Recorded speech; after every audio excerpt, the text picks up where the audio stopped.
बात तो जाट जाट है, हम इन गोत्रों की लड़ाई में पड़ के आगे नुकसान खा रहे हैं। बस जाट हूं, बस इतना याद रखिए, मेरे खून के अंदर जाटों का खून है, इतना याद रखिए बस। मेरे साथियों, आज जब मैं यहां पे खड़ा हूं, एक वक्त था हम छोटे थे, तो इस देश के अंदर चौधरी देवीलाल सिंह जी हिंदुस्तान के डिप्टी प्राइम मिनिस्टर थे। अलग अलग रियासतों के अंदर हमारे मुख्यमंत्री थे, हमारे एमएलए और एमपीओ की कहीं कमी नहीं थी। और जब मैं आज आपके सामने खड़ा हूं तो बिल्कुल एक दिया लेके आप देख रहे हैं कि जम्मू कश्मीर से एक डिप्टी चीफ मिनिस्टर है। कभी ये सोचा है हमने? ये सोचने की जरूरत है। जो कौम डिप्टी प्राइम मिनिस्टर पे पहुंच गई, वो आज एक एक ओहदे के लिए देख रही है। बाबा साहब भीमराव अम्बेडकर ने कहा था, पढ़िए, एकजुट होइए। उन्होंने क्यों कहा था अपनी कौम को कि पढ़िए, एकजुट होइए, उसके बाद सियासत में मजबूत होइए, क्योंकि पढ़ जाओगे, लिख जाओगे और जब तक एकजुट नहीं हो जाओगे, बेशक आप ऑफिसर बन जाओगे, कल आपको एक एक ट्रांसफर के लिए, एक एक पोस्टिंग के लिए आपको तरसना पड़ेगा, क्योंकि रहनुमाई करने के लिए आपके आगे कोई नहीं होगा। ये जम्मू कश्मीर में हमने भुगता है, ये जम्मू कश्मीर में हमने देखा है।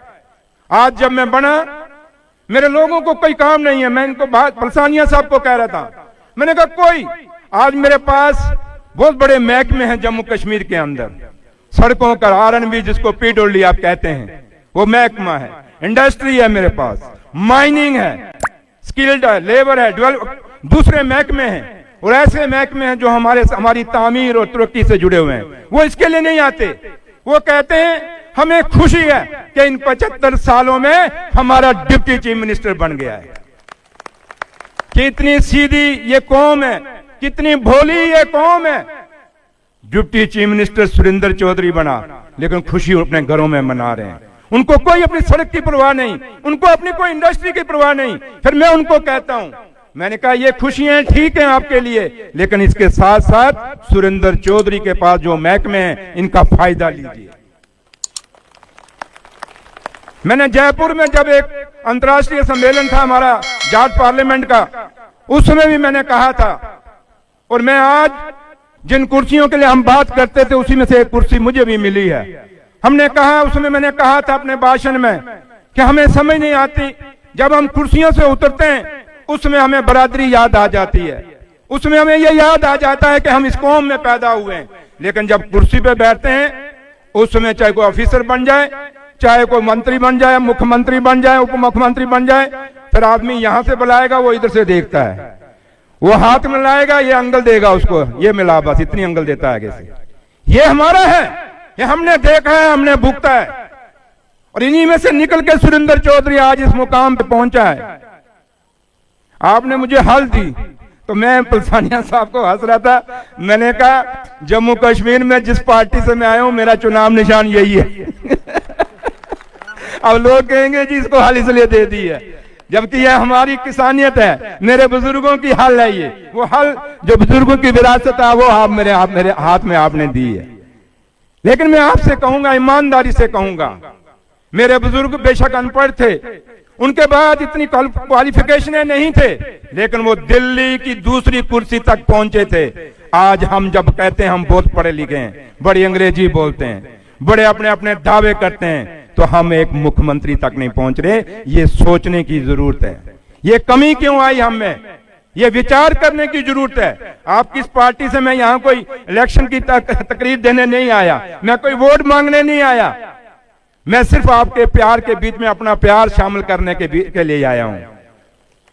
लेकिन मैं एक कहूंगा आपको कि आज मैं अपने बुजुर्गों के आशीर्वाद से, अपनी माताओं के आशीर्वाद से इस मुकाम पे पहुंचा हूं। मेरे भाइयों, मैं आपको कहना चाहूंगा, क्योंकि मैं अपने बुजुर्गों को कभी नहीं कहना चाहूंगा, मैं आपसे बात करना चाहूंगा, मैं आपसे मुखातिब होना चाहूंगा कि आज आपको जरूरत है सोचने की। जिन बुजुर्गों के हम कहते थे उन्होंने क्या किया, उन बुजुर्गों ने बहुत कुछ किया। जब हमारी बारी आई, हम क्या कर रहे हैं, ये विचार करने की जरूरत है आपको। हम पार्टियों में बंट गए, हमें लोग इस्तेमाल कर रहे हैं।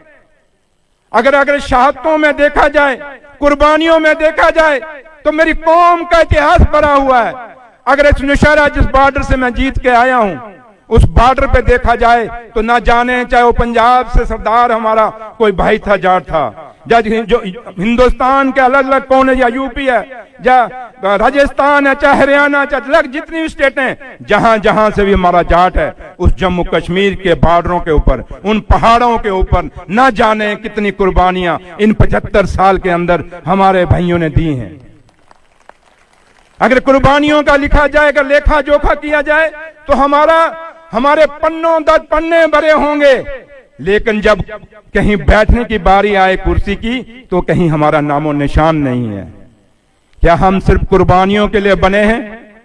माना हम सीधे हैं, माना हम वफादार हैं, माना कि हम जिसके पीछे चलते हैं उसके लिए जान देते हैं, लेकिन उनको भी कहना चाहेंगे, इतना मत सता कि हम भी एक दिन उठ के तेरे से मुकाबला करना शुरू हो जाएं।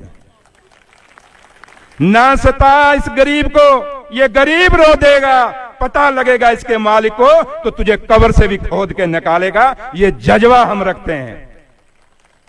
आज जब मैं आपके सामने आया हूं, सिर्फ प्यार के लिए आया हूं। और जिस जगह जब मैं आगरा में सुबह पहुंचा, वहां भी काफी बड़ा वहां गैदरिंग थी, और आप जब यहां पे आया, क्योंकि मेरठ तो नाम ही क्रांतिकारियों का है, मेरठ तो नाम ही हमारे उन बुजुर्गों की धरती है। क्योंकि मैं रास्ते में कह रहा था कि एक बार मैं दिल्ली में, उसमें छोटा था, मैं आया था तारकटोरा में, आप में से कई लोग हुए, बाबा टिकैत साहब उसमें जिंदे हुआ करते थे, वहां उन्होंने भाषण दिया था, अगर आप में से किसी को याद होगा, वहां आए होंगे। चौधरी दारा सिंह वहां पे उसमें प्रधान हुआ करते थे। तो इसलिए हमने उन बुजुर्गों के भाषण सुने हुए हैं, उनकी आवाज के अंदर वो खनक देखी हुई है, उस आवाज के अंदर हमने वो ललकार देखी हुई है। हम उस उस ललकार की आवाज के अंदर हम बड़े पड़े हुए हैं। इसलिए मैं नई पीढ़ी से कहूंगा कि आप पढ़ लिख गए हैं, बहुत मुबारक आपको, लेकिन आपको सोचना होगा, हमें ये पार्टियों के चोले उतारने होंगे, हमें कौम के नाम पे इकट्ठा होना होगा। आज आपके सामने हरियाणा से बड़ी उम्मीदें थी हमें, आज हरियाणा ने भी हमें रुसवाई ही किया। इसलिए मैं ज्यादा नहीं कहना चाहूंगा, क्योंकि मैं पॉलिटिकल आदमी हूं, फिर वो दूसरी तरफ चला जाएगा। लेकिन दुख होता है कि हम जो चाहते हैं वो नहीं हुआ, अपना अपना है, बगाना बगाना है, ये दिल में कहीं सोचना पड़ेगा। पार्टियां अपनी नहीं हो सकती, ये पार्टियों के झंडे आपके नहीं हुए, ये देश हमारा है, ये तिरंगा हमारा है, इसके लिए हम जान देंगे, पार्टियों के पीछे जान नहीं देंगे। ये फैसला आपको करना होगा। जब तक ये फैसला तिरंगे और पार्टी के बीच में आपको फैसला करना होगा। मेरे बुजुर्गों ने तिरंगों के लिए जान दी है, उन्होंने पार्टियों के लिए जान नहीं दी। हम वो कौम है जिस कौम ने आजादी से लेकर आज तक, इस 2024 तक, हमने शहादतें तिरंगे के लिए दी हैं, तिरंगे के लिए लड़ते आए हैं, मरते आए हैं, कटते आए हैं। जब तक ये कौम रहेगी तब तक हम अपने बुजुर्गों की विरासत को लेके चलेंगे। लेकिन पार्टियों के लिए ये लड़ना झगड़ना छोड़ दो। आओ सोचो, आज सुरेंद्र चौधरी, बेशक मुझे आज जम्मू कश्मीर का, क्योंकि जिस पार्टी ने मुझे बनाया उनको कोई मजबूरी नहीं थी कि मुझे ना भी बनाते तो क्या हो जाता, उनकी मेजॉरिटी थी, लेकिन उन्होंने बनाया बेशक। लेकिन मैं फिर भी आपको कहूंगा, आजकल आप कहीं जम्मू कश्मीर में आप में से कोई आता है, कोई आपका माता वैष्णो देवी जाता है, तो आपको धक्के खाने की जरूरत नहीं पड़ी होगी, क्योंकि सुरेंद्र चौधरी वहां बैठा है, आपके लिए एक फोन कर सकता है। इसलिए मैं आपसे कहूंगा, इस मंच पे आया हूं, एक विश्वास के साथ आया हूं कि मैं चाहता हूं कि सुरेंद्र चौधरी ये चाहता है कि हमारा फिर से वही नाम हो। अगर हम डिप्टी प्राइम मिनिस्टर तक पहुंचे थे तो प्रधानमंत्री तक पहुंचे, तब बात बनेगी, तब कहीं बात चलेगी। तब से ही मैं अपने बुजुर्गों को, हम जो बुजुर्ग दुनिया छोड़ गए, जिनके अपने नाम इन मंचों से लेते हैं, जिनके लिए नारे हम इन मंचों से मारते हैं, उनका तभी उनको सही श्रद्धांजलि मिलेगी जब हम उनसे ऊपर आगे निकलेंगे। बेटा, वो बेटा जो बाप से 4 कदम आगे निकले, वो बेटा कभी बेटा नहीं हो सकता जो बाप के बनाए हुए एक मुकाम को उससे भी पीछा चला जाए। क्या उसको मुकाम कहते हैं? क्या कहते हैं? क्या तो इसलिए ये सोच और विचार करना पड़ेगा। इसलिए जम्मू कश्मीर के अंदर जब भी कभी आए, कश्मीर में घूमना चाहें आप आए, वहां सब कुछ ठीक है। हमारे पत्रकार भाई जो मर्जी लिखें, टीवियों में दिखाएं, जम्मू कश्मीर के हालात ठीक हैं। अगर हालात ठीक हैं तो तभी सुरेंद्र चौधरी वहां का डिप्टी चीफ मिनिस्टर है। तो इसलिए आप आए, जब भी आपने वहां घूमना है जोर शोर से आए, लेकिन वही आए जो कौम का हमदर्द है, जो कौम की तरक्की चाहता है। मुझे बेईमानों की जरूरत नहीं, मुझे हमदर्दों की जरूरत है। मेरी बात बेशक कईयों को चुभेगी, लेकिन मैं सच कहने में कभी परहेज नहीं करता, क्योंकि सच्चाई सच्चाई है। मुझे भी जैसे आज आपको फक्र है कि हमारा डिप्टी चीफ मिनिस्टर वहां है, मुझे भी फक्र होगा जिस दिन मैं दिल्ली अपने प्रधानमंत्री को मिलने जाऊंगा, मैं कहूंगा चौधरी फलाने को एज ए प्राइम मिनिस्टर मिलने जाऊंगा, उस दिन मुझे फक्र होगा। इसलिए मैं आपसे यही उम्मीद करता हूं कि आप, क्योंकि जब देश की आजादी की लड़ाई लड़ी गई बड़े चंद लोग थे। महारानी झांसी कितनी थी? 1857 में उसने एक चिंगारी लगाई, 1947 में उस चिंगारी ने रूप लिया और ये तिरंगा झंडा आसमान में लहराया था। कितने लोगों ने कुर्बानी, एक छोटा बच्चा मुझे शहीद भगत सिंह का यहाँ एक फोटो दे के गया। इन नौजवानों ने 20-20, 21 साल के अंदर अपनी कुर्बानियां दी। ये चंद लोग थे, क्या इसलिए दी थी कि हम जिस देश को चलाना चाहते हैं ऐसे चलाना चाहते हैं? तो इसलिए वो थोड़े से लोग थे और देश की आजादी पा गए थे। हम भी जितने बैठे हैं, ये मेरठ वो धरती है, यहां से एक चिंगारी जो निकलेगी, मुझे पता है अगर आप सही मैंने वो चिंगारी लगाओगे, ये चिंगारी पूरे हिंदुस्तान में जाएगी और हिंदुस्तान में जाट समाज को इकट्ठा करेगी। तब जाके फिर आप इस देश के प्रधानमंत्री बन सकें। ये सपना मेरा भी है, ये सपना आपका भी है, ये सपना आने वाली नस्लों का है। आज आने वाली नस्लों ने यह फैसला करना पड़ेगा कि हमने क्या करना है, कि हमने नशों पे जाना है, जहां हमने अपनी तकदीर बनानी है। आज हमारी आने वाली पीढ़ी जो है, मैंने आगरा में भी कहा और मैं जम्मू कश्मीर में भी कहता हूं कि आने वाली जो नस्लें हैं ये भगवान से भी दूर हो रही हैं, ये रब से भी दूर हो रही हैं। हम लोग जब किसी से नहीं डरते, एक ताकत ऐसी है जिससे वो डरते हैं, वो है रब। हम कहते हैं यार उसका कहीं नुकसान, हमें कहीं नुकसान ना दे। तो आने वाली पीढ़ी आस्था से भी दूर हो रही है, अपने रिश्तों और संबंधों से भी दूर हो रही है। हम अपनी सभ्यता, अपने संस्कार, अपनी संस्कृति को भूलते जा रहे हैं। ये नौजवान पीढ़ी वो है। तो नौजवान पीढ़ी को भी सोचना पड़ेगा कि हमें जो विरासत में मिला है, एक बहुत बड़े संस्कार मिले हैं, बहुत बड़ी सभ्यता मिली है, बहुत बड़ी संस्कृति मिली है, और सबसे बड़ी मिली है तो मेरी कौम को मिली है, तो ईमानदारी मिली है और देशभक्ति मिली है। हमें वो अपनी बना के रखनी है, उसको सजो के रखना है। इसलिए मैं आखिर में इतना ही कहूंगा। बाकी है कि जहां तक as a deputy chief minister अगर आप बात करें तो मेरे पास इंडस्ट्री मिनिस्ट्री भी हूँ। कभी आप में से कोई मिनिस्टर वहां पे इंडस्ट्री लगाना चाहे तो वो भी खुल के आ सकता है, वहां इंडस्ट्री लगा सकते हैं।